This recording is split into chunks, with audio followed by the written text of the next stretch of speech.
And of course, we have with us to talk about Marcus Garvey and Africans in the Caribbean, Dr. AAl-Hadid, the chairperson of the Africana Studies Department at Tennessee State University. Of course, Dr. AAl-Hadid, let me welcome you to the show once again.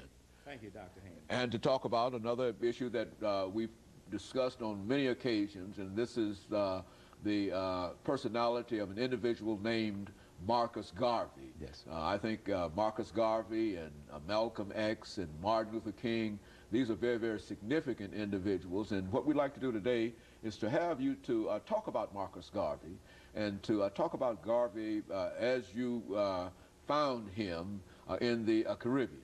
And to have you to deal with that as an issue. But before we get into Marcus Garvey and Africans in the Caribbean, Dr. AAl-Hadid, let's have you to give us some information about your background, your education, and some of the things that were important in eventually leading you to the chairperson of the Africana Studies Department at Tennessee State University, and then we'll talk about other things. Yes.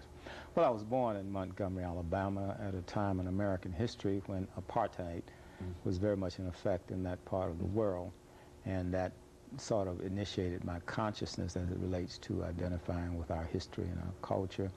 Went to George Washington Carver High School and Alabama State University for my bachelor's in psychology and sociology.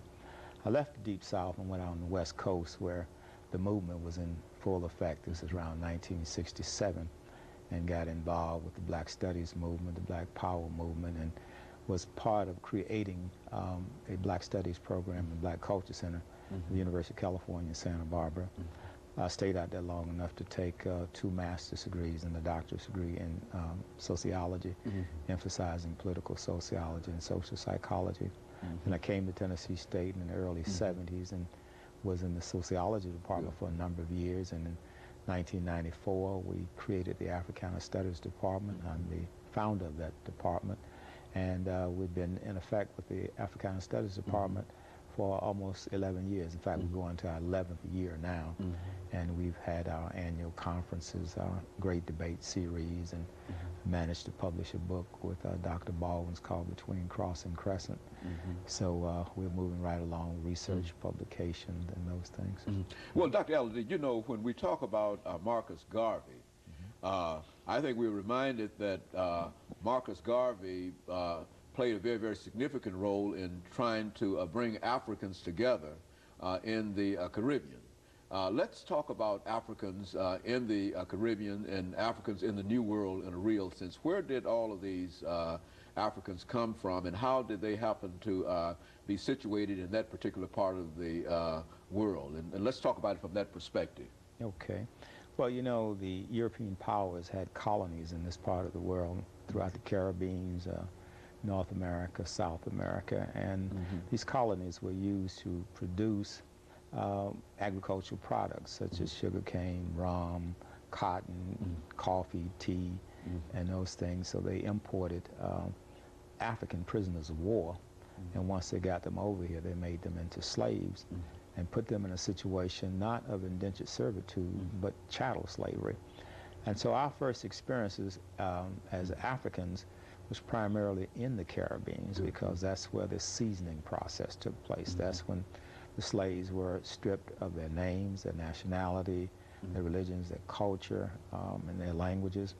And then once they were put in this docile state, then many of them were brought to the mainland along the eastern seaboard and the 13 colonies here.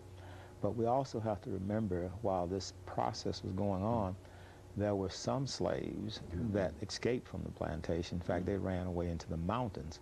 They're called in history the Maroons. So they established their own society, their own culture. And if we look at a country like Jamaica, for example, we see the Maroons playing a very strong role there. Out of that tradition came, say, the Rastafarians, came Marcus Garvey, and we saw the same thing in Haiti. So the Maroons were the people that ran off the plantation, went into the mountain, established their own cultures inside it, and they played very instrumental roles in carrying on the slavery rebellions and ultimately leading to the independence of many of these Caribbean countries, as well as some of the South American countries like in Brazil and Guatemala and places like Suriname. You know, when we talk about the Africans in this particular section of the Americans, Dr. AAl-Hadid, we will have to sort of investigate what they were doing, not only at that particular time, but some of the activities that they were involved in individual countries. And when we come back during the second section, we'll have an opportunity to have you to go into some greater detail doing that. And of course, we'll be back with our audience following this very, very short commercial break.